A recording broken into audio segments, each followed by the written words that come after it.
প্রকল্পে আউটসোর্সিং বা পরামর্শ সেবা নিতে পাথমার্ক অ্যাসোসিয়েট লিমিটেড ও কৃষ্ণা সিকিউরিটি সার্ভিস লিমিটেডকে ২৩ কোটি টাকা করে দুটি প্রতিষ্ঠানকে প্রায় ৪৬ কোটি টাকার কাজ দেয়। মহা হিসাব নিরীক্ষা অধিদপ্তরের অডিট রিপোর্টে উঠে আসে, এই চুক্তির বাইরে কোনো কারণ ছাড়াই দুই প্রতিষ্ঠানকে অতিরিক্ত ১,৮৭,০০,০০০ টাকা বেশি প্রদান করেছে, যা আবার ভাগবাটোয়ারা করে নেয় দুই প্রতিষ্ঠান ও কর্মকর্তারা। এখানেই শেষ নয়, দুই প্রতিষ্ঠান আবার নিয়োগের নামে যাদের চাকরি দিয়েছে তাদের কাছ থেকেও হাতিয়েছে কোটি কোটি টাকা।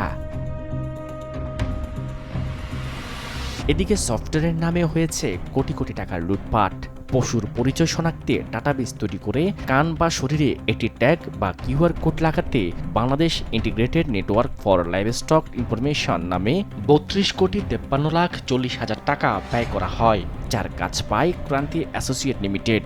বাস্তবতায় দেখা যায় ১৬টি উপজেলায় এটি বাস্তবায়ন হওয়ার কথা থাকলেও বেশ কয়েকটি উপজেলা বলছে এর অস্তিত্ব নেই তাদের উপজেলায়।